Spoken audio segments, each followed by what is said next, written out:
And yes, no.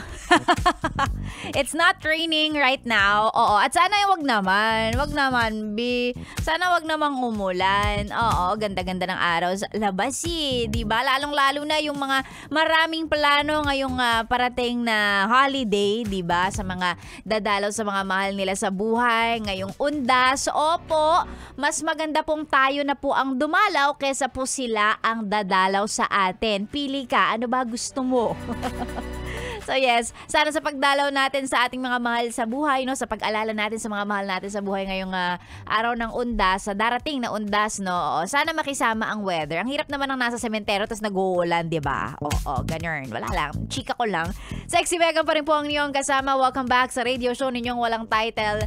Pero may beautiful DJ hatid ang ating topic ngayong umaga, ngayong araw ng Tuesday. Napakasimple lang. Gustong malaman ni Sexy Megan mula sa'yo. Ito ang topic natin. Kung papipiliin ka ng skill o ng isang bagay na pwede mong matutunan in an instant, push, ganon. Ano yon? Kung merong isang bagay na pwede mong matutunan ng ganong kabilis, in an instant, marunong ka na kagad, ano yung bagay na yon? Ano yung skill na yon? What would it be and why? O, diba? Bakit parang pang Miss Universe? If you could learn something in an instant, ano yon at bakit? Yan! Ang mga sagot, ang mga bagay na gusto ninyong matutunan, oo, tama na po muna yung hugot ha. Huwag niyong sasabihin sa akin, gusto ko matutunan, kalimutan siya, ganon. Tigilan niyang hugot na yan, ha? Oo, let's focus on something na, ano yun, yung magpapabuti o magpapaganda sa atin. Ganda in a way na may nadagdag na skill sa'yo, ganon. May dagdag kaalaman sa'yo. So, if you could learn something in an instant, what would it be and why? Ang mga sagot ay isend sa ating Facebook page, Just the Best Manila, or sa page ko, pwede rin, Sexy Megan, and babasahin natin yung mga yan maya-maya lang. And since, of course, lagi ko namang sinasabi to, nabanggit ko na rin ang FB page ng Yes the Best.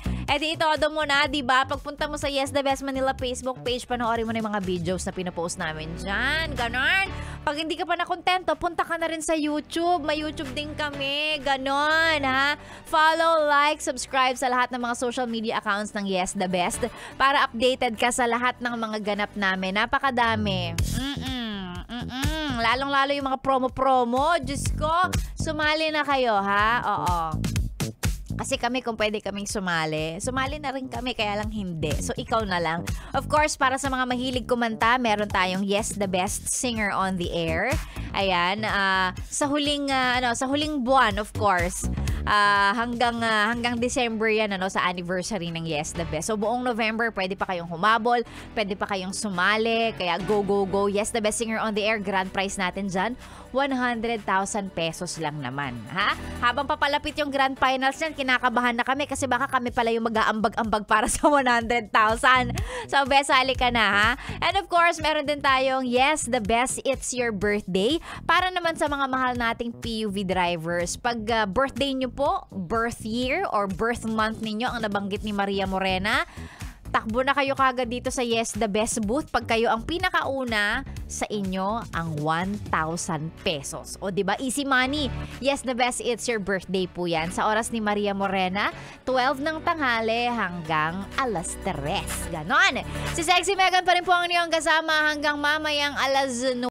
Oo, para masilayan ng kagandahan ni Sexy Megan, meron din pala kaming website, yesthebest.com.ph. Ganon. Sexy Megan po ang inyong ka-sexy time tuwing 6 to 9 sa stasyong nakakayang, nakaka-fresh 101.1. Yes, the best. Eto muna, here's Arthur Miguel at ang kanyang kantang Lihim. Good morning!